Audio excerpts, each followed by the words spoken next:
자, 이제 툴 설치 바로 한번 해보도록 하죠. 자, 일단은 우리 자바를 먼저 설치를 할 거예요. 자바 설치. 그리고 자바를 실제로 입력할, 자바를 기반으로 코드를 입력할 이클립스라고 하는 녀석도 설치를 좀 할 겁니다. 그래서 우리가 자바로 어떠한 개발, 코드를 작성을 할 거다라고 하면은 이 두 가지는 거의 기본으로 당연히 필요하다라고 생각하시면 돼요. 이클립스 같은 경우는 이거 말고도 대체제가 상당히 많이 존재하는데 대표적으로 이 이클립스라는 녀석이 되게 많은 사람들이 쓰는 대중화된 툴이고요. 그 이유는 무료라서 그래요. 그리고 무료라는 거 말고도 자바라는 언어를 다루기에 되게 잘 만들어져 있어요. 그래서 이클립스를 상당히 많이 쓰고요. 이제 뭐 다른 언어를 공부해 보셨거나 아니면 자바라는 언어에 대해서 조금이라도 맛을 보신 분들은 뭐 인텔리제이 같은 얘기도 들어보셨을 거예요. 이것도 좋아요. 이것도 어느 정도 일부 기능은 무료로 사용할 수 있는 버전이 또 나오기도 했고, 인텔리제이도 되게 좋은데 수업에서는 그냥 이클립스를 사용할 거라는 점 이렇게 알아두시면 되겠습니다. 그리고 자바 설치, 이클립스 설치 이런 과정을 거칠 건데, 여러분들이 자바를 공부하기 전에 지금 들어오신 분 성함이 어떻게 되실까요? 네, 들어오시면 됩니다.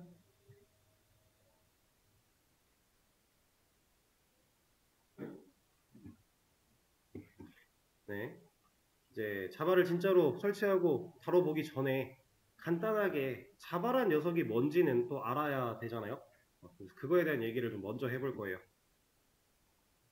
자바. 혹시 여러분들 중에 뭐 전공자라든가 혹은 언어에 대한 독학을 좀이라도 하셨거나 이런 분들이 계실까요? 계시면 손 한번 들어볼까요? 전공자세요? 전공자실까요? 자, 전공자분들 같은 경우는 뭐 저학년 때 C를 보통 배우죠? 그쵸? 가장 먼저 C로 시작을 하는 걸로 알고 있는데, 저는 전공자가 아니어서 전 정확하게는 잘 몰라요.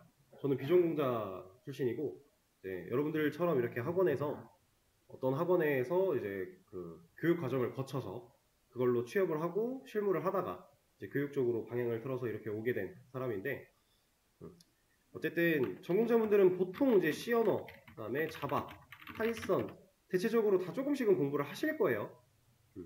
깊게 들어간다라고는 사실 느껴지지 않아요. 제가 이제 수강생분들 중에 전공자분들을 꽤나 많이 만나봤을 때 이 언어들을 가지고서 되게 깊은 활용까지는 대학 수업에서 많이 진행이 안 되는 걸로 좀 느껴졌던 것 같은데, 자, 그 중에서도 우린 지금 자바를 공부하려고 하고 있습니다. 처음 배우시는 분들이나 전공자여서 이미 배워봤던 분들이나 똑같아요. 같은 걸 배울 거고 어차피 이해할 수 있는 역량, 그 기대치는 다 똑같다라고 보시면 돼요. 걱정하실 거 없고. 자, 이 자바는 그냥 프로그래밍 언어입니다. 대표적인 프로그래밍 언어 3대 언어 중에 하나예요. 자바, 파이썬, C라고 하는 이 3대 중에 하나인데, 프로그래밍 언어라고 하는 녀석, 얘는 아까도 제가 계속 언급이 됐지만 프로그램을 만들 때 사용하는 언어예요. 그러면 프로그램이 뭔지 생각을 해볼 필요가 있겠네요. 프로그램이 뭐예요? 여러분들은 프로그램이 뭐라고 생각하세요? 이거 분명히 머리로는 지금 알긴 알거든요. 근데 뭐라고 딱 정의를 내리기가 애매하죠. 근데 그럴 수밖에 없는 이유가 한정적인 범위를 나타내는 단어가 아니어서 그래요. 프로그램이라는 건요, 여러분들 지금 제가 메모장이라고 하는 이 윈도우 OS가 제공하는 기본 프로그램이죠. 얘도 이 메모장, 이거 프로그램입니다. 이게 프로그램 맞고요. 여러분들이 좀 전에 들어와서 보셨던 이 수업 페이지, 이 웹사이트, 이거는 프로그램이 아닌가요? 이것도 프로그램이에요. 그러니까 우리가 프로그램이라고 하는 이 단어 자체가 명확하게 제시할 수 있는 어떠한 정의가 딱 좁은 범위를 나타내지 않기 때문에 머리로는 이해가 되는데 말로 잘 안 나오는 겁니다. 여러분들이 컴퓨터를 사용하는 데 있어서 사용하는 모든 것들은 그냥 다 프로그램이에요. 메모장 같은 이런 어플리케이션도 프로그램이고 우리가 사용하던 웹도 프로그램이고 여러분들이 웹을 쓰기 위해 사용하는 이 브라우저라는 개념도 결국엔 프로그램이에요. 모든 것들이 다 프로그램입니다. 그러면 컴퓨터를 사용할 때 컴퓨터 안에서 사용하는 모든 것들이 지금 프로그램이라고 했으니까 그걸 만들기 위한 이걸 만들 때 사용하는 언어가 자바다.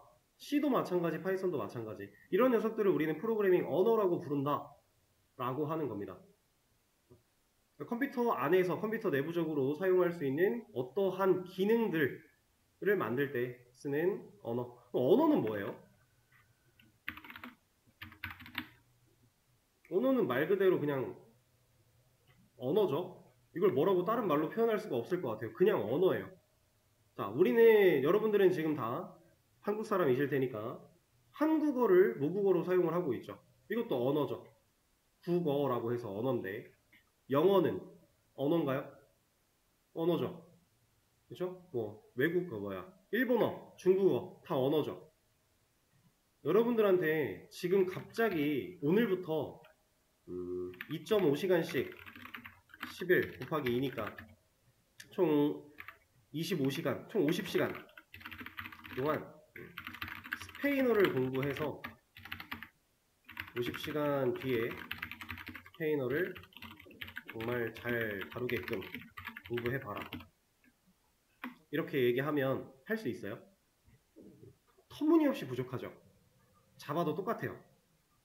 프로그래밍 언어, 얘도 언어거든요. 근데 여러분들 50시간 안에 이 언어를 완벽하게 공부할 수는 없어요. 그래서 이 언어가 어떤 녀석이고 어떤 문법들이 존재하고 이 문법들을 활용하면 우리가 뭘 할 수 있는지 맛보기를 할 거예요. 여러분들이 지금 방특 과정에서 수강하시는 이 자바 원투는 그런 과정으로 진행이 될 겁니다.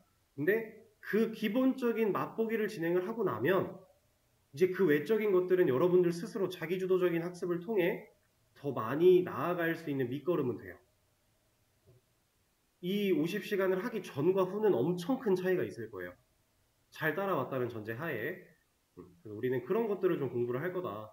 그래서 순전히 50시간 가지고는 터무니없이 부족하기 때문에 여러분들이 복습을 안 하면 이 언어의 이해도가 떨어질 수밖에 없고요. 언어의 이해도가 떨어지면 언어를 활용하는 건 당연히 말도 안 되는 얘기예요. 그 나라 스페인어, 예를 들어 스페인어의 단어들이나 이런 것들을 우리가 암기하지 못했는데 이해하지 못했는데 회화가 어떻게 되겠어요? 안 되잖아요. 똑같은 얘기입니다. 우리가 이 문법 같은 거를 외우고 이해하고 이런 과정을 거쳤다라고 해도 이거를 온전하게 제대로 하지 않으면 이걸 자유자재로 사용하는 것은 불가능에 가깝다. 그래서 복습이 좀 많이 필요하다라는 얘기고요. 그리고 이 자바 같은 경우는 우리가 웹이나 앱 같은 거를 개발하는 데 있어서 가장 많이 대중적으로 활용이 되는 대표적인 언어 중에 하나예요. 웹은 여러분들이 보고 있는 이런 웹사이트를 의미하는 거고요. 앱은 여러분들이 핸드폰을 켜면 누구나 볼 수 있는 어플리케이션, 어플을 의미하는 겁니다. 근데 이게 결국에는 웹과 앱이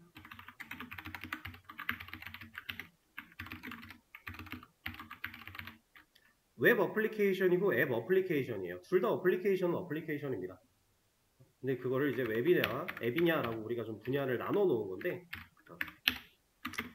사실상 앱 쪽은 자바를 기반으로 만들어진 코틀린이라는 언어가 좀 더 메인으로 활용이 되는 느낌이 없지 않아 있고요. 근데 순수한 자바 가지고도 할 수 있어요. 이제 앱 개발을 할 때는 안드로이드 스튜디오 같은 걸 사용해서 조금 더 사용을 한다라고 보시면 될 것 같고 우리가 배우는 자바는 이제 웹에 좀 초점이 맞춰져 있는 느낌이라고 생각을 하시면 되겠습니다.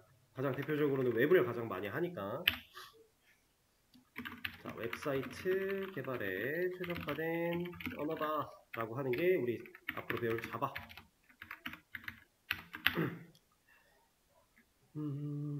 그리고 이 자바는 공부를 하면서 얘기가 또 나오겠지만 객체지향 프로그래밍 기법에 최적화된 언어예요. 그래서 객체지향 이걸 이제 우리가 줄여서 OOP라고 얘기를 하는데 오리엔티드 오브젝트 프로그래밍이라고 해서 객체지향 프로그래밍이란 얘기를 하는데 이 OOP의 특징들을 자바는 다 가지고 있다. 이런 개념들이 좀 있어요. 이런 것들은 우리가 좀 문법을 배우고 개념을 익혀 나가면서 계속해서 얘기가 진행이 될 거니까 지금 당장은 이해가 안 돼도 되고요. 이해가 되는 게 이상한 거예요. 아직 우리가 아무것도 모르는데 이런 소리가 이해가 되면 그게 이상한 겁니다. 그냥 말씀드리는 거니까 지금은 그렇구나 하고 넘어가시면 되고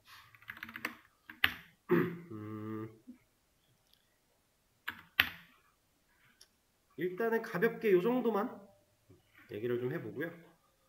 이 자바라고 하는 녀석 얘를 쓰려면 얘를 사용해서 우리가 코드를 작성을 하려면 JDK라는 게 있어야 돼요. 이게 자바 디벨롭먼트 킷이에요. 자바 개발 도구입니다.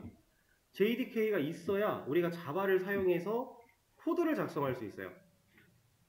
이게 JDK라고 하는 녀석. 그래서 우리가 실제로 자바를 설치할 거예요 라고 하면 JDK를 설치한다 라고 보시면 돼요.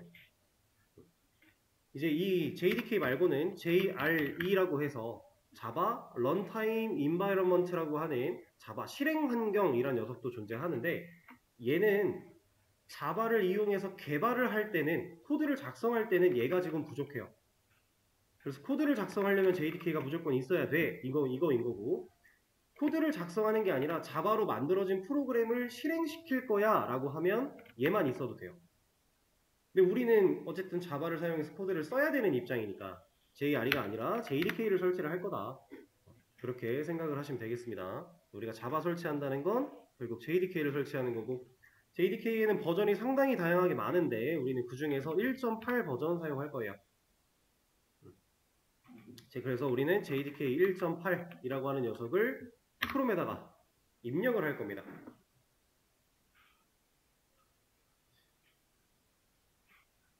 크롬을 하나 여신 다음에 그리고 사용하는 브라우저는 본인이 크롬은 싫어 나 엣지 쓰고 싶어 뭐 파이어폭스 쓸래 사파리 쓸래 원하는 거 쓰세요. 상관은 없어요. 하지만 수업에서는 크롬으로 진행이 될 거고 크롬 기반으로 이제 뭔가 설명이 필요하다면 얘기가 나갈 거니까 그 부분은 좀 인지를 해 주시고요. 자, JDK 1.8 검색을 하고 나면 똑같이 생겨먹은 게 두 개가 나왔어요. 그리고 제가 좀 전에 JDK가 어쩌고 JRE가 어쩌고 했는데 갑자기 생뚱맞게 또 자바 SE가 튀어나오고 있습니다. 그리고 버전도 JDK 1.8이라고 했는데 SE 1.8이 아니라 SE8이래요. 자, 얘는 그냥 스탠다드 에디션이에요. 표준으로 만들어 놓은 종합 버전이라고 보시면 됩니다. 그래서 JDK, JRE를 구분짓지 않고요. 둘이 같이 들어있는 그냥 표준이에요. 표준. 그리고 여기서 말하는 8이 1.8과 동일한 의미를 가져요. 그래서 우리가 JDK 1.8을 받을 거야 라고 하면 SE8을 받는 거랑 같은 얘기입니다. 그리고 이 SE8 이런 녀석들은 JDK는 여기 보면 오라클이라고 하는 사이트에서 제공이 되고 있는데 얘도 마찬가지고요. 얘네 말고도 제공하는 사이트가 되게 많아요. 근데 그 중에서 우리는 오라클에서 제공되는 거를 설치할 거예요. 특별한 이유가 있다기보다는 그냥 얘네 거 받을 겁니다. 그러면 이 둘 중에 뭘 해야 되느냐? 차이라고는 U202, U211 이것 빼고 다 똑같은데 사실 어떤 걸 하셔도 상관없어요. 정말 아무 상관이 없습니다. 근데 저는 그냥 위에 있는 걸로 진행을 하도록 할게요. 그래서 얘를 누르고 들어갈 겁니다. 자, 그럼 쿠키에 대해서 어쩌고저쩌고 나오는데 뭐 거절하셔도 되고 승인하셔도 되고 상관은 없어요.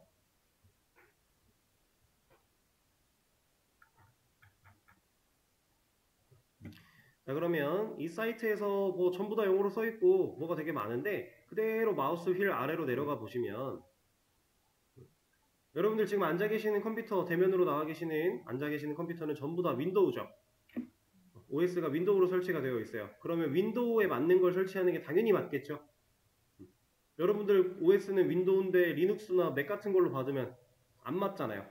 그렇죠? 그러니까 본인 OS 환경에 맞는 걸 설치하셔야 된다라는 얘기예요. 우리는 지금 윈도우 64비트이기 때문에 이 녀석 얘를 클릭하겠습니다. 자, 그러면 이렇게 창 하나가 나왔고요. 이 네모 얘는 필수라서 무조건 선택하셔야 돼요. 그리고 다운로드를 한 번 더 누르시면 로그인을 하라고 나옵니다. 근데 오라클이라고 하는 이 사이트에 계정이 있으신 분들은 로그인을 하시면 되고요. 대부분은 없으실 거니까 지금 가입하시면 돼요. 계정 생성을 통해서 가입을 진행하시고 조금 전에 했던 그 루트를 그대로 해서 설치를 진행을 해주시면 됩니다.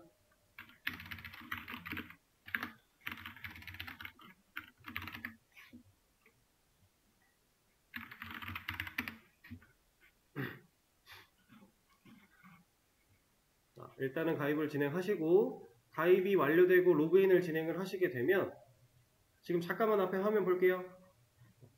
가입 다 끝나고 로그인까지 하시면은 페이지가 이렇게 나오는데 얘가 아무것도 안 떠요. 이렇게. 이 상황 속에서 다운로드가 알아서 됩니다. 얘가 완료가 되면 얘는 그냥 끄시면 돼요. 그렇게 해서 최종적으로 다운로드가 이렇게 잘 되어 있으면 JDK 설치의 초기 단계를 하셨다라고 보시면 돼요. 그럼 지금 이제 가입하시고 로그인해서 이 상태로 만드는 것까지 시간 드릴 테니까 진행하시면 됩니다. 자, 이렇게 설치를 하다 보면은 오라클 사이트에서 로그인했을 때 뭐 400 배드 리퀘스트 이런 식으로 뜨면서 정상적으로 진행이 안 되는 경우들이 종종 있어요. 그럴 때는 당황하지 마시고 그냥 시크릿 모드 열어서 다시 재시도 해보세요. 처음부터 다시 사이트 들어가서 로그인부터 하는 것까지 그렇게 해보시면은 엔간하면 해결이 다 될 겁니다. 그래도 해결이 안 된다 싶으면 만약에 여러분들 이제 집에 가서 복습하려고 자바 설치하는데 공부하려고 하는데 안 된다. 시크릿 모드 써봤는데도 안 된다. 그러면은 저한테 연락 주세요. 이걸로 채팅으로. 그럼 문제 상황 좀 판단해 보고 제가 해결 방법을 좀 제시해 드리도록 하겠습니다. 자, 이렇게 설치된 JDK 8U202 윈도우스 X64라고 하는 이 녀석을 그냥 실행시켜 주시면 돼요. 더블 클릭을 해서. 그러면 이렇게 셋업 창이 하나가 튀어나오게 되고요. 여기서 다른 거 세팅할 거 없어요. 그냥 넥스트. 여기 기본 파일 설정도 파일 경로 설정도 따로 바꾸실 필요 없어요. 그냥 넥스트. 그럼 얘가 알아서 진행을 합니다. 경로를 바꾸면 안 되는 건 아닌데 굳이 바꿀 필요 없고요. 경로를 바꿨을 때 경로를 바꾼 것 때문에 불필요한 과정 하나를 더 해야 될 수도 있어요. 웬만하면 그냥 있는 대로 설치를 해주시고 뭐 이런 거 뜨면은 그냥 확인 눌러주시면 됩니다. 얘는 왜 떴지? 이것도 혹시 뜨셨나요? 그러면 그냥 이것도 따로 경로 설정하지 말고 다음 그래서 얘도 그냥 이렇게 설치해 주도록 하죠. 옛날에는 이렇게 별도로 설치가 진행이 되진 않았던 것 같은데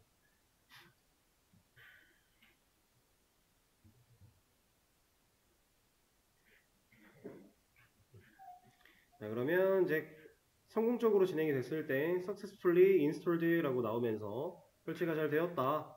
이제 끌 수 있게끔 창이 뜨게 됩니다. 그럼 꺼주면은 돼요. 자, 그럼 자바가 설치가 된 건데 JDK라는 녀석을 실제로 우리가 설치를 한 건데 얘가 제대로 설치가 됐나 안 됐나를 확인해 보고 싶죠? 확인을 좀 해볼 거예요. 자, 방법은 윈도우 키 눌러보면은 캡처해서 보여드릴 겁니다. 윈도우 키 눌러보시면 여러분들 이런 거 뜨는 거 뭔지 아시죠? 검색할 수 있는 거. 여기 검색 부분에다가 cmd라고 입력하세요. 그럼 얘가 이제 명령 프롬프트 창 하나를 열어주거든요. 명령 프롬프트라고 하는 이 녀석을 그냥 열어주면 이렇게 생긴 애가 튀어나오게 돼요. 얘를 사용해서 내가 내 컴퓨터에 진짜로 자바 설치가 잘 되었나 아주 손쉽게 우리는 확인을 해볼 수가 있습니다. 자, 여기에 자바 띄고 대시 버전 이렇게 입력하면 돼요. 자, cmd 명령 프롬프트 창 열리자마자 그냥 기본으로 잡혀있는 경로 있어요. 여기서 그대로 입력하시는 거예요. 자바 띄고 대시 버전. 그래서 엔터를 쳐보면 자바가 정상적으로 잘 설치가 됐다면 이렇게 현재 우리가 설치한 자바 버전 1.8 어쩌고가 나오고요. 만약에 여기에 자바라는 명령어는 뭐 사용할 수 없습니다. 뭐 이런 식으로 나온다. 그럼 자바 설치가 제대로 안 된 거예요. 혹시 그런 명령 그렇게 나오는 분 있을까요? 없으실 거고요. 자바 설치가 제대로 안 됐다면 아까 그 셋업 창 한 번 더 진행해서 해주시면 되고, 자 이제는 여러분들이 아마 이걸 아셔야 될 상황은 거의 많지는 않을 텐데 자바를 설치하다 보면 또 간헐적으로 한 번씩 이런 경우가 생겨서 말씀을 드릴 거예요. 뭐냐면 지금 우리는 JDK라고 하는 녀석을 exe 파일을 설치를 받았고 그 녀석을 실행해서 셋업을 진행을 했어요. 이 과정에서 얘가 끝났더니 그냥 바로 이게 되죠. 우리는 그냥 설치만 했는데 컴퓨터가 이 컴퓨터 자체적으로 이 자바를 인식한 거예요. 기본으로 인식을 할 수 있게끔 설정이 된 거예요. 근데 설치는 문제가 없는데 인식을 못하는 경우가 있어요. 그럴 때는 이런 과정을 또 해줘야 됩니다. JDK를 환경 변수로 편집을 해줘야 돼요. 이게 환경 변수가 뭐고 이런 거 잘 모르겠죠. 그래서 만약에 이렇게 문제가 없는데도 불구하고 JDK 자바를 자꾸 인식할 수 없다라고 한다. 난 설치 잘 했는데 계속 그런다. 그러면 크롬에 이런 걸 검색해서 이걸 따라 하셔야 됩니다. 하는 방법은 뭐 제어판에 들어가서 뭐 여기에 환경 변수 편집을 들어가서 시스템 환경 변수 편집에 가서 뭐 이렇게 뭐 하는 게 있어요. 이런 걸 해야 돼요.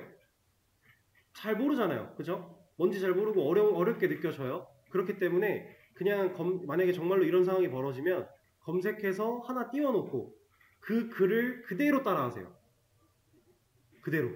그리고 나서 다시 한번 얘를 해보는 겁니다. 다시 해볼 때는 얘를 껐다가 cmd라고 다시 입력을 하고 다시 열어줘야 돼요. 그리고 해봤을 때 된다면 이제 문제가 없는 거예요. 근데 요즘에 JDK들은 이런 걸 안 해도 되게끔 다 세팅을 해서 설치를 받을 수 있게끔 해주기 때문에 굳이 경우가 많지는 않은데 간혹 가다가 이런 문제가 생길 수가 있어요. 그리고 이런 문제가 생기는 대표적인 원인 중에 하나가 이걸로 보여드릴게요. 여기 보시면 저는 명령 프롬프트를 열자마자 C 드라이브의 유저스의 어드민이라고 하는 경로에 들어와 있어요. 얘는 실제로 이 물리적으로 존재하는 녀석입니다. 사용자라고 하는 게 유저스고요. 이 안에 어드민이라고 하는 거, 이 계정에 들어가 있는 거예요. 이거는 윈도우에 접속하는 계정이거든요. 근데 개인 컴퓨터 쓰시는 분들이 간혹 가다가 이 계정 부분을 본인 이름이라든가 한글 별명이라든가 귀여운 이름 같은 걸로 해놓으신 분들이 있어요. 이제 프로그래밍 언어를 다루기 시작하면요, 웬만한 파일 경로, 이 파일이 존재하는 경로상에 한글이 존재하면 안 돼요. 그러면 얘네들이 경로를 제대로 인식하지 못하는 일이 되게 많이 발생을 해요. 그래서 윈도우 계정을 내가 쓰는 계정이 한글 이름이야. 예를 들어 여기가 강아지였어요. 한글로. 그러면 자바가 제대로 인식이 안 될 수도 있어요. 경로가 한글이 들어가서. 되게 많이 일어날 수 있는 일입니다. 그래서 웬만하면은 한글 이름의 경로는 안 쓴다라고 생각하시면 돼요. 이제부터는. 프로그래밍 언어를 공부하고 앞으로 내가 이 언어를 활용해서 개발에 대한 조금이라도 지식을 쌓아 나가려면 기본적으로 한글 경로는 쓰지 않는다. 그래서 계정 이름 같은 것도 한글 이름 쓰지 않고 내 이름 하고 싶으면 영어 이니셜로 하시든가 아니면 영어로 그냥 풀어서 하시든가 이런 식으로 해주시는 것을 추천을 드려요. 이게 이런 원인이 가장 많았던 것 같아요. 지금까지 봤을 때. 그러면 자바 버전도 확인했고요. 문제없이 설치됐다라는 거 확인했으니까 이제 다음 거 설치하겠습니다. 우리 아까 이제 자바 설치하면 이클립스 설치할 거라고 했죠. 자, 이클립스 그냥 크롬에다가 입력하시면 됩니다. 이클립스라고.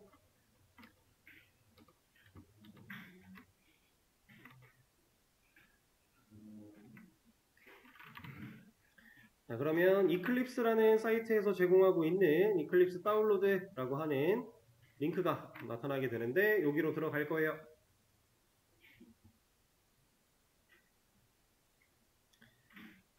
자, 자, 이 페이지를 들어오게 되면은 얘는 애초에 다운로드 쪽으로 넘어와서 뭐 상관은 없긴 한데 여러분들은 이 화면 그냥 그대로 두시고요.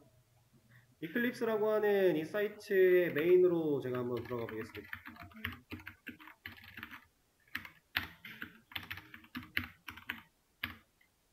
여기로 들어오네.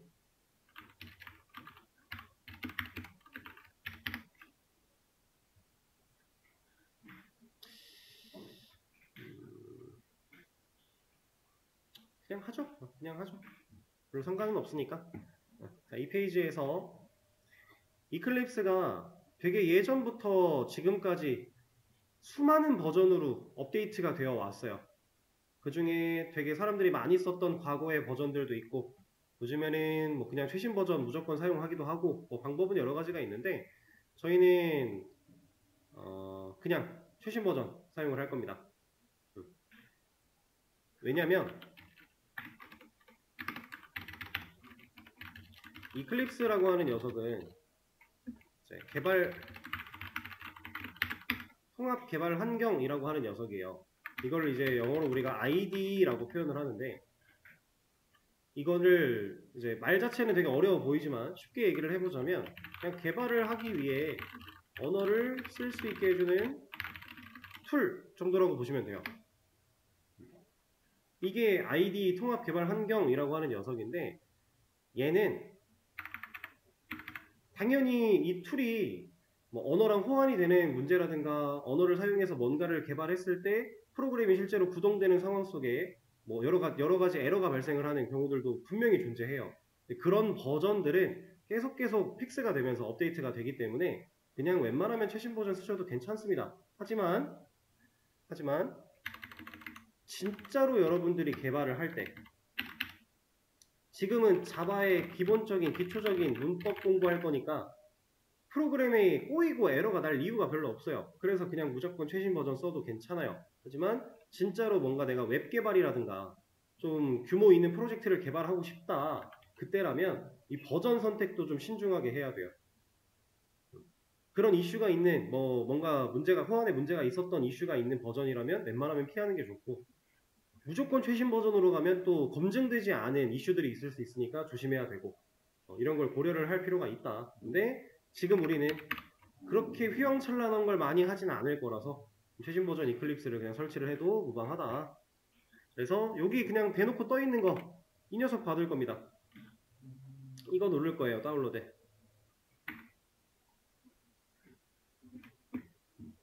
그러면 알아서 받아지게 되고요. 이거를 잠깐 대기하겠습니다.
자, 꽤나 오래 걸리네요. 이렇게 오래 걸릴 애가 아닌데.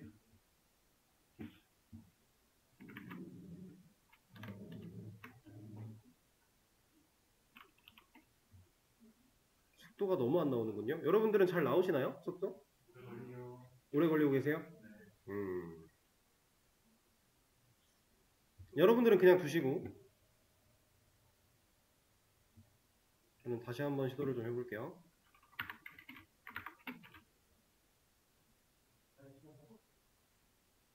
그러게요. 이게 원래 이렇게 오래 걸리지 않는데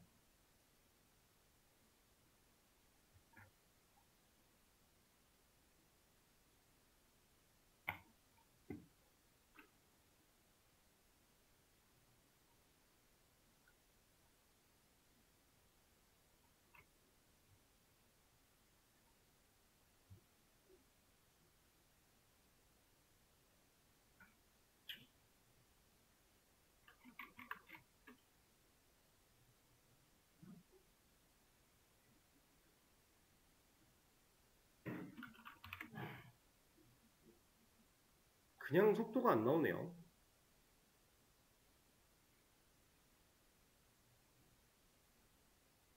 이건 문제가 좀 있다.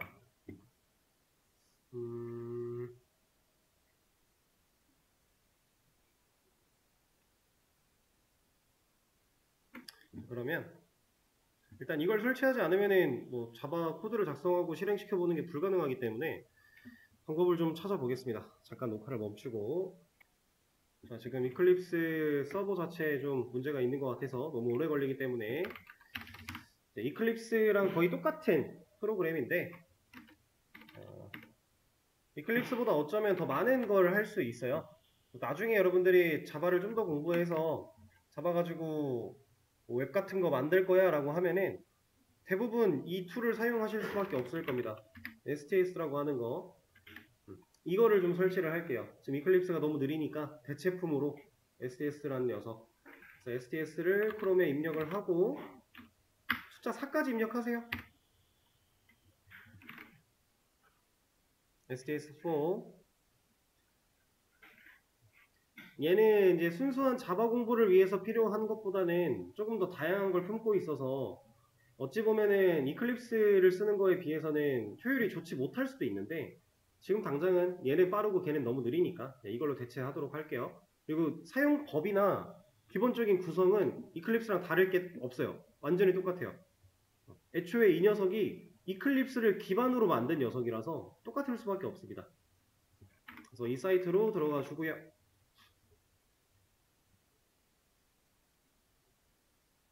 자, 이 사이트로 들어왔을 때 밑으로 살짝 내려가다 보면 여기 Spring Tools for Eclipse라고 되어 있는데 이클립스를 기반으로 만들어진 Spring Tools for다 라는 얘기거든요. 이거 받으셔도 되기는 해요. 네, 4.27 버전, 이 최신 버전은 제가 검증을 못한 버전이어서 밑으로 좀 더 내려가겠습니다. 쭉 내려가면 여기 프로젝트 위키라고 하는 게 있어요. 여기. 이 녀석 눌러주시고 자, 집에 가서 따라 하실 때는 당연히 기억에 의존해서 따라 하는데 한계가 있겠죠. 영상 녹화된 거 있으니까 참고하시면서 진행하시면 될 것 같아요. 자, 그리고 들어왔을 때 조금 밑으로 내려가 보면은 여기 Previous Release Eclipse라고 되어 있습니다. 그러니까 이전 버전들을 설치하기 위해서 얘를 찾아온 건데 얘를 눌러줄게요. Previous Release Eclipse 얘를 눌러주면 아까 전에 봤던 4.27 또 있고 밑으로 내려가면 그 과거 버전들이 쭉 존재해요. 그 중에서 4.24 정도 받겠습니다. 여기 있는 거. 네, 여기 보면은 4.24.0이라고 하는 거 밑에도 되게 뭐가 많은데 이 중에서 우리는 이거 받을 거예요. 첫 번째 줄에 있는 거. 뭐 다른 거를 받으면 안 되냐는 아니에요. 이게 제일 편해요. extracting.jar라고 되어 있는 이 녀석을 클릭해 주세요. 그러면 또 설치가 진행이 될 거고요.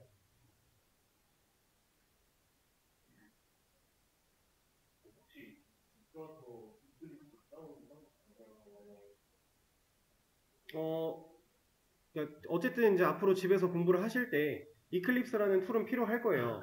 그래서 이클립스가 설치가 문제가 없다면 이클립스 설치를 하시면 되고요. 만약에 문제가 있거나 혹은 혼자 설치하고 세팅하는 게 좀 힘들 것 같다. 그냥 수업에서 진행하는 대로 따라 해야겠다. 라고 하면 그냥 집에서도 이거 설치하셔도 돼요. 무방합니다. 근데 이제 이런 건 있어요. 좀 아는 사람이 봤을 때 야, 너 그냥 순수한 자바 가지고 이러고 있는데 굳이 STS 왜 설치했어? 라고 하면 그냥 그때는 이래서 했어 라고 그냥 하면 돼요. 약간 그런 느낌이에요. 계란 후라이를 할 건데 계란 후라이를 하나 할 건데 이만한 냄비 쓰는 거예요. 그런 느낌이라고 보시면 돼요. 지금 우리 순수한 자바 문법 공부할 건데 이만한 냄비 가지고 지금 하겠다라고 하는 그런 그 차이밖에 없어요. 네, 큰 냄비가 작은 프라이팬보다 더 다운 속도가 빠르게 나오고 있으니 어쩔 수가 없겠죠. 자, 저는 설치가 완료가 됐는데 여러분들은 되셨을까요? 다 되셨으면은 지금부터 저를 잘 따라 하셔야 돼요. 자, 저 같은 경우 지금 압축 파일의 형태로 이거 반디집 압축 형태로 나타나 있는데 여러분들이 이게 압축 파일의 형태든 아니면 이렇게 커피잔에 연기가 나고 있는 자바 형태든 상관이 없어요. 무조건 저 따라하세요. 자, 저는 지금 다운로드가 되어 있는 이 다운로드라는 폴더, 이 폴더를 바라보고 있는 상황에서 이 폴더의 주소창 여기를 클릭할 거예요. 여기를 클릭, 그리고 나서 이 자리에 cmd를 입력을 할 겁니다. 그리고 엔터를 쳐보면 명령 프롬프트 창이 아까처럼 하나가 열리는데 경로가 지금 내가 바라보고 있던 이 다운로드 폴더까지 들어와 있는 거예요.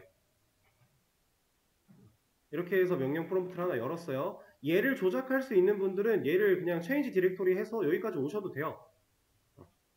상관없어요. 어차피 필요한 거는 그게 아니라 여기 경로에 도착하는 게 중요한 거니까. 자, 여기서 자바 띄고 대쉬 자르 띄고 여기는 이제 정확하게 입력을 하셔야 됩니다. 이렇게 띄어쓰기 하나 대쉬 하나 이런 것들이 다 문법이기 때문에 자바 띄고 대쉬 자르라고 입력을 한 뒤에 여기에 스프링 입력하고 탭 눌러보세요.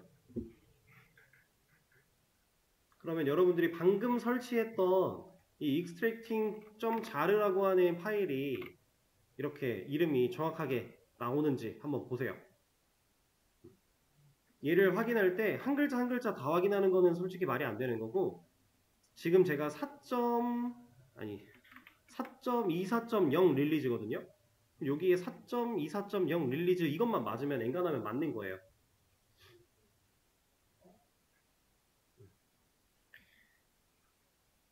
자, 이게 맞았다면 여기 extracting.zar까지 꼭 쓰여져 있어야 됩니다.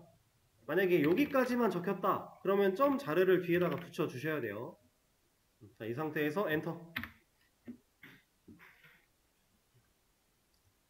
자, 그러면 이렇게 얘가 뱅글뱅글 돌면서 이 녀석이 하나가 튀어나오게 되는데 얘를 기다려 줄게요.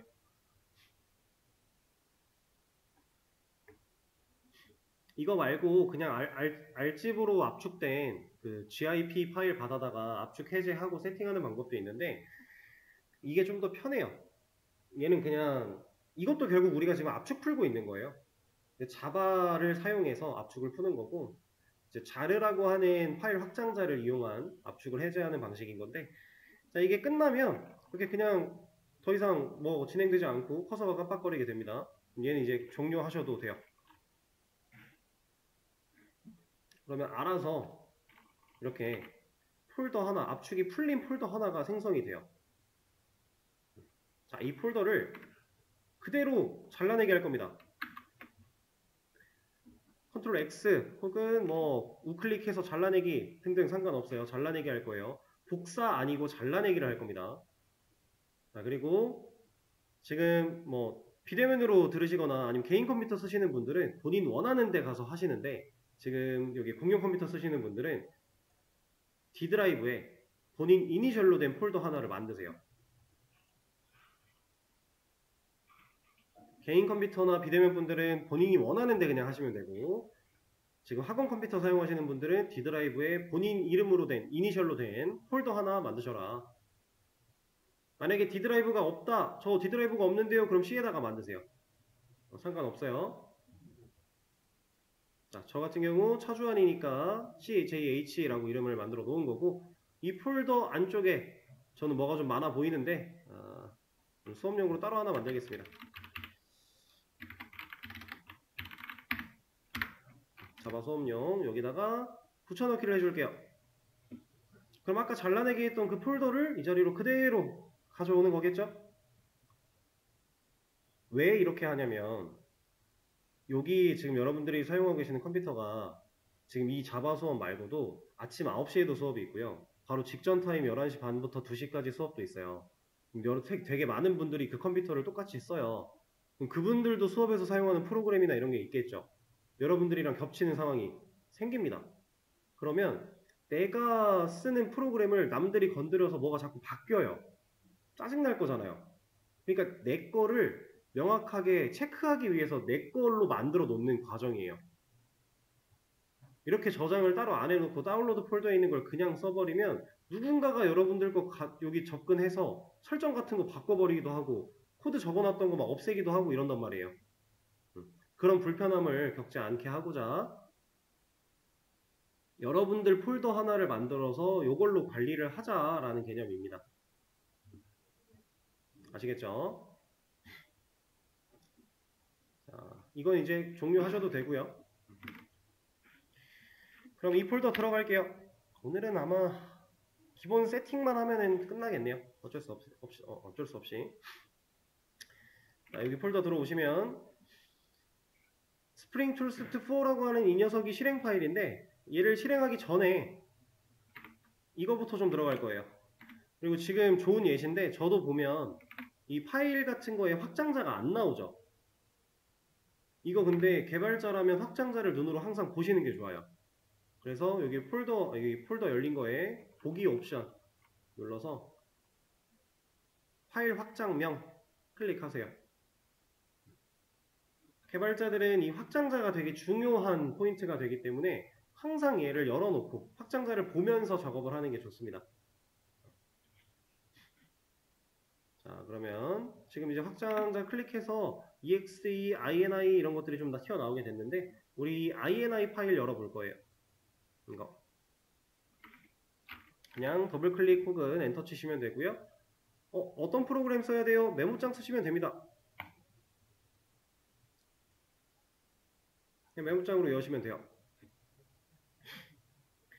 그러면 그냥 뭔가 막 쓰여져 있는 이런 창이 떴어요. 자, 여기서 이제 중요한 사항, 얘는 방금 전에 설치한 STS라는 프로그램을 구동하기 위한 기본적인 세팅이 되어 있는 녀석이에요. 근데 이 설정이라는 녀석은 문법에 생각보다 엄청 민감합니다. 뭐 무조건 이렇다는 아니지만 예를 들어 제가 지금 한 줄에 줄바꿈을 넣었죠. 이러고 저장하면 안 될 수도 있어요. 무조건 안 된다가 아니라 안 될 수도 있다. 그러니까 여러분들이 이 설정 같은 걸 조작하러 들어오면은 조심하셔라 라고 하는 거예요. 잘못 건드려서 이런 거 오타 하나 생기면 얘 안 켜져요. 지금 A 하나 추가됐거든요. 이러고 저장한 다음에 실행하면 안 켜져요. 세팅을 못 읽어서. 그러니까 이런 거 건드릴 땐 조심하셔라. 애매해. 내가 뭘 건드렸는지 오타 나는지 모르겠어. 그러면은 저장하지 마세요. 그러면 원본 그대로 살아날 거니까. 우리가 바꿀 부분은 딱 여기밖에 없어요. 나머지는 안 건드릴 거예요. 여기에 있는 이 부분만 건드릴 건데 혹여나 막 이런 데서 잘못 눌러버렸어. 나 뭐 눌렀지? 모르겠어. 그러면 저장하지 말고 나갔다가 다시 들어와서 우리가 바꿔야 되는 부분만 꼭 수정하세요. 자, 우리 어디 바꿀 거냐면 이 XMS라고 하는 녀석과 XMX 이 두 줄 부분 볼 건데 256과 2048 들어가 있습니다. 어디서 많이 본 숫자죠? 이거 뭡니까? 그렇죠. 이게 제곱수 중에 256이라고 하는 녀석과 2048 범위겠죠? XMS, S는 작은 거, XMX는 큰 거겠네요. 보면 이거를 일치시킬 거예요. 2048로. 안 해도 돼요. 이 설정은 무조건 해야 되는 설정은 아니에요. 하지만 했을 때 손해는 안 봐요. 웬만하면 하시는 걸 추천을 드려요. 요즘에는 컴퓨터 하드웨어가 성장을 했기 때문에 애초에 4096으로 맞춰놓고 가도 큰 문제는 없어요. 근데 2048 정도면 엔간한 건 다 된다, 충분하다 라고 느끼시면 될 것 같습니다. 그래서 고쳤다면 컨트롤 S 같은 거 눌러서 저장하시면 돼요. 컨트롤 S 저장. 그리고 얘는 메모장을 꺼주시고요. 자, 이제 이 exe 파일 더블 클릭해서 열어줄 겁니다.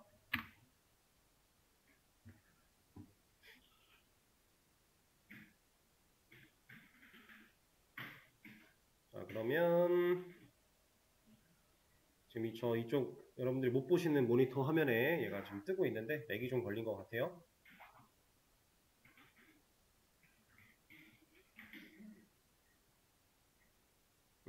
여러분들 이런 거 뜨셨나요? 네. 자, 이것도 상당히 중요한 녀석입니다. 여러분들이 지금 이 STS라고 하는 툴을 실행함으로 인해서 그 툴 안으로 들어갔을 때 코드를 작성하는 파일을 만들어낼 거란 말이에요. 코드가 작성된 파일을. 근데 그렇게 만들어낸 파일들이 어디에 저장될 건지를 지금 정하는 곳이에요. 그래서 내 작업 공간을 지정하는 영역입니다, 지금. 기존에 여기 적혀있는 얘는 이런 폴더가 실제로 존재하지 않아요, 현재. 근데 아무것도 없어서 이걸로 만들어 줄게 라고 하는 건데, 이거 다 지우세요. 다 지우고 브라우즈 누르세요, 브라우즈. 선택할 겁니다. 좀 전에 우리는 STS라는 설치를 완료한 후에 내 이니셜로 된 폴더를 만들어서 이쪽으로 가져왔죠. 그죠? 내 이니셜 폴더 안쪽에다가 가져왔는데 여기다가 폴더 하나 또 만들 거예요. 우클릭, 새 폴더. 자, 여기 이 STS 이 안쪽이 아닙니다. 여기가 아니에요. 여기가 아니라 내 이니셜 폴더 안쪽에다가 새 폴더를 하나 만들 거예요. 그리고 이 폴더의 이름은 한글만 아니면 돼요. 근데 저는 워크스페이스라고 적겠습니다. 작업 공간이라는 의미로 보통 많이들 사용하는 이름이고요.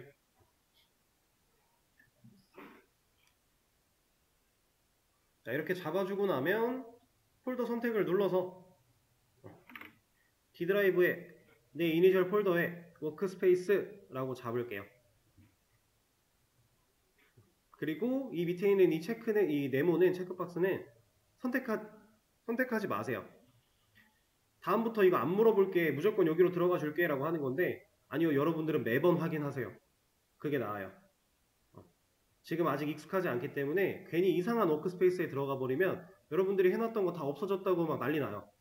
그러지 말고 항상 내가 STS를 실행시킬 때마다 이걸 물어볼 거예요. 이걸 띄워줄 겁니다. 그러면 그때마다 내 거 지금 작업 공간 잘 선택됐는지 확인하고 문제 없으면 런치 눌러서 들어가세요.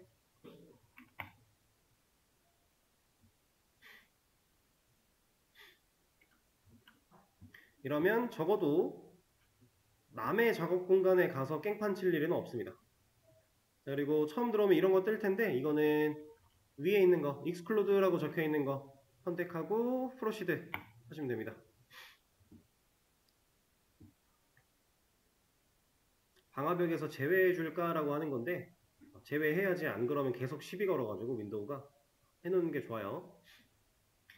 자, 그러면 화면에 이런 뭔가 알 수 없는 것들이 많이 등장을 했어요. 자, 여기서 여러분들은 절 따라서 다 끌 겁니다. 하나 빼고. 뭐야 이거? 렉이 엄청 심하군요. 난 이걸 잡은 적이 없는데. 저는 이거 빼고 이 패키지 익스플로러라고 하는 이 영역 빼고 나머지 다 끌 거예요. 이거 다 제거할 겁니다. 여기 X 버튼 누르면 꺼져요. 여기도 X 버튼 눌러서 끌 거고요. 여기도 X 버튼. 요건 3개이기 때문에 X 버튼 3번 눌러야 돼요. 하나, 둘, 셋. 다 꺼요.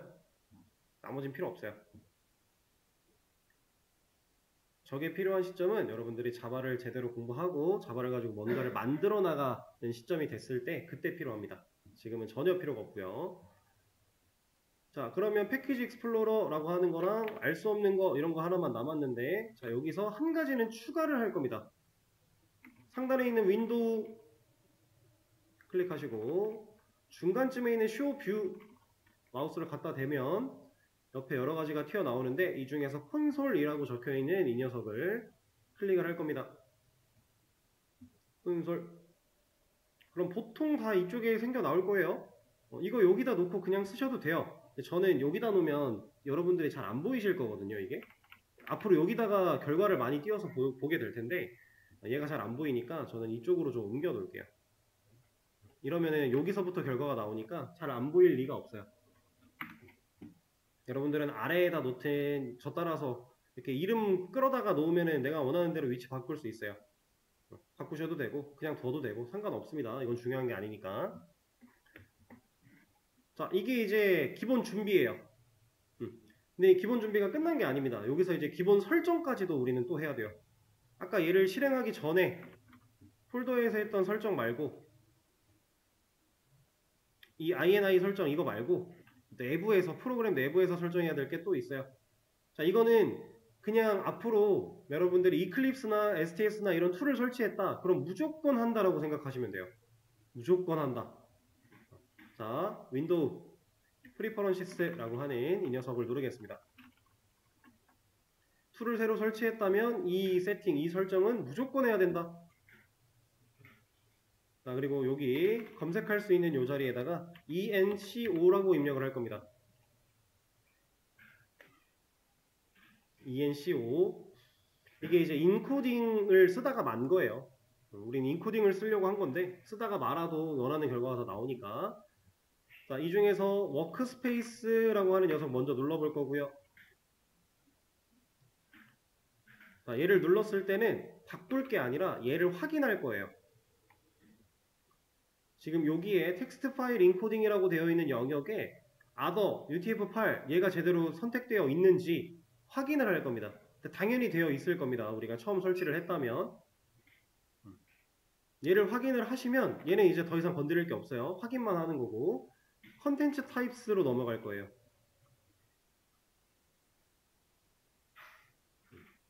자, 이 녀석 클릭해서 여기 몇 가지 좀 존재하는데 다 필요 없고요. 텍스트를 클릭. 그러면 여기에 없던 게 뭐가 생겨났죠? 여기서 디폴트 인코딩이라고 하는 이 자리, 이 옆에 있는 이 네모에다가 여기다가 클릭을 해서 커서를 갖다 놓고 UTF-8 입력할 거예요. 지금 컨텐츠 타입에서 텍스트를 눌렀고요. 디폴트 인코딩이라고 하는 영역에 UTF-8을 입력했습니다. 자, 이거 앞으로도 또 몇 군데 쓸 게 있으니까 복사 좀 해놓을게요. 컨트롤 C로. 자, 입력을 완료했다면 업데이트 눌러주시면 돼요. 옆에 있는 거. 자, 그러면 업데이트가 이제 비활성화 됐죠?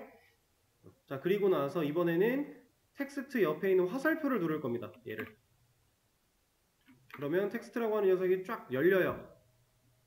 뭐가 되게 많이 열려요. 이 중에서 자바 프로퍼티스 파일 얘를 클릭하면 얘는 ISO 8859-1 들어가 있는데 얘를 UTF-8로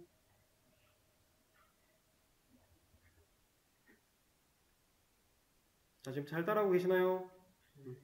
이 세팅이 필요해요. 이 세팅을 잘못하시면 나중에 코드를 작성하고 실행을 시켰을 때 막 외계어가 나와요. 빽, 뚝, 뚝 막 이런 거 나와요.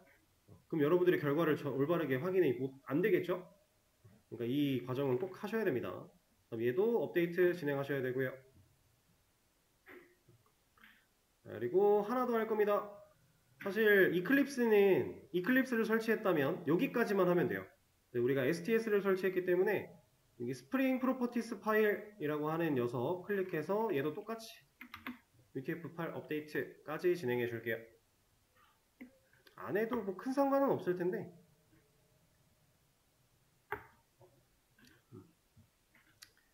이클립스를 설치하고 이 과정을 똑같이 따라하다 보면 이클립스한테는 얘가 없어요. 스프링 프로퍼티스 파일이라는 녀석이 없어요. 그래서 자바 프로퍼티스 파일을 하고 이제 apply and close로 끄시면 됩니다. 자, 이러면 진짜 이 툴을 사용하기 위한 기본적인 준비는 다 한 거고요. 이제는 선택적인 준비가 또 있어요. 이것까지는 말씀을 드리고 수업을 종료하도록 할게요. 자, 지금 현재 이 툴에는 기본 글꼴로 콘솔라스라고 하는 녀석이 선택이 되어 있을 거고요. 얘가 뭐 크기는 10폰트인가 이런 식으로 잡혀 있을 텐데 이 콘솔라스라고 하는 글꼴이 나쁜 글꼴은 아니에요. 그리고 이 개발을 할 때 무조건 이 글꼴을 써야만 해 이런 건 정해져 있는 건 당연히 없어요. 여러분들 편하신 거 원하시는 거 쓰셔도 되는데 웬만하면 개발할 때 사용하는 폰트를 D2 코딩을 쓰는 게 좋습니다. 이거 폰트 이름이거든요. D2 코딩이라는 폰트를 쓰시는 게 좋아요. 왜냐하면 이 세 개가 각각 뭔지 이렇게 보면 알 수 있죠. 이거 뭐예요? 숫자 0이죠. 얘는 소문자 O, 얘는 대문자 O. 이거는 글꼴이 가지고 있는 차이예요. 알아볼 수 있게끔 T를 내는 거죠. 그렇죠? 자, D2 코딩은 이것보다 더 확실한 티를 내요. 그래서 우리가 코드를 작성할 때 알파벳 한 글자 한 글자가 되게 중요하거든요. 이게 오타가 나거나 이러면 아예 실행을 못해요. 에러가 발생하는 경우가 되게 많아요. 근데 이런 문자냐 숫자냐를 우리가 육안으로 보고 쉽게 판단할 수 없다면 남들이 써놓은 코드를 읽고 분석해야 될 때 우리는 그만큼 시간 투자를 더 해야 돼요. 근데 D2 코딩이라고 하는 이 폰트는 애초에 이런 헷갈릴 만한 상황들을 명확하게 구분 지어놔서 안 헷갈려요. 그래서 웬만하면 개발자들한테 D2 코딩 써라라는 얘기를 많이 하는데 저도 실제로 D2 코딩 사용할 거예요. 근데 얘는 안타깝게도 기본으로 제공되는 글꼴이 아닙니다. 폰트가 아니에요. 그래서 우리가 설치를 좀 해야 됩니다. 요거까지만 같이 진행할게요. 자, 크롬에다가 D2 코딩이라고 입력을 할 건데 영어로 치기 힘들면은 D2 코딩 이렇게 쳐도 돼요.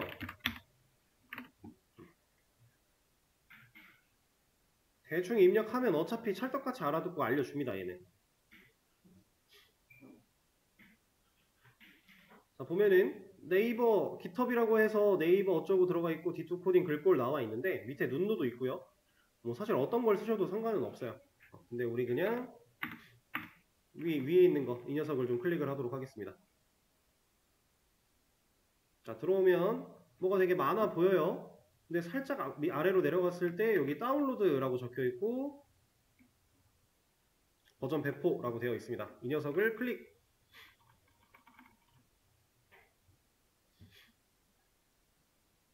자, 그럼 밑으로 좀 더 내려가서 여기서 실제로 이제 다운로드를 받을 수 있게 되어 있는데 이 소스 코드는 아니고요.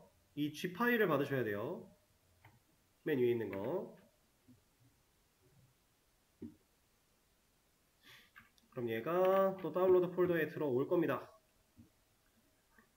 자, 이 녀석 우클릭해서 알아서 푸세요. 알아서 풀기. 폴더 나왔죠?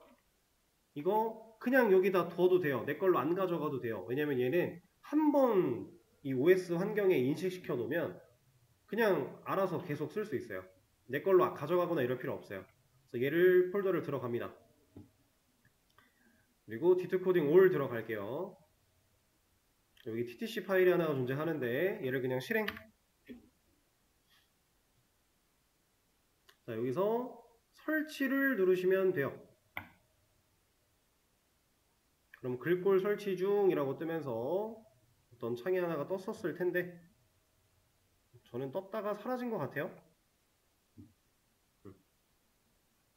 따로 메시지가 없네.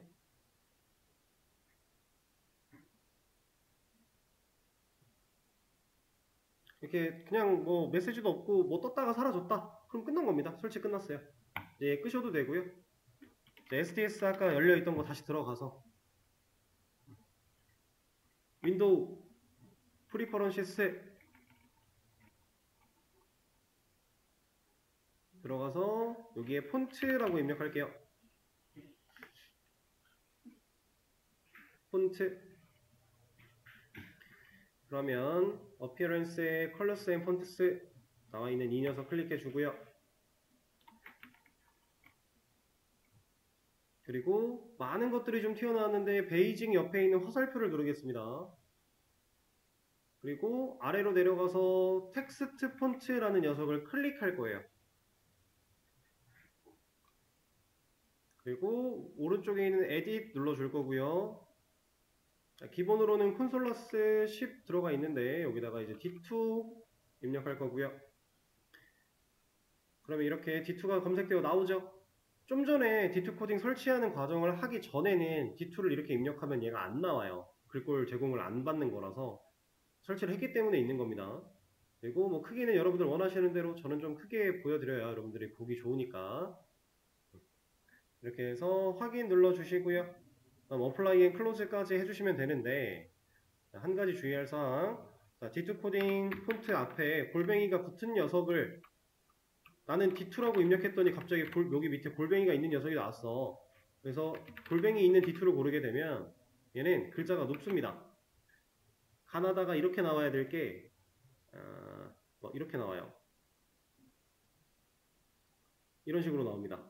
보기 힘들겠죠? 골뱅이는 없는 걸로 꼭 진행을 해주세요. 그러면 어플라이 앤 클로즈. 자, 이러면 이제 진짜 필요한 세팅들은 다 했습니다. 이제 자바 문법을 활용해서 여러분들이 실제로 자바 코드를 작성하면서 문법을 배워보고 사용을 해보는 일만 남았어요. 그런 것들은 내일 수업에서 이어서 진행을 하도록 하겠습니다. 그럼 오늘 수업은 여기까지 하도록 할 거고요. 고생하셨어요.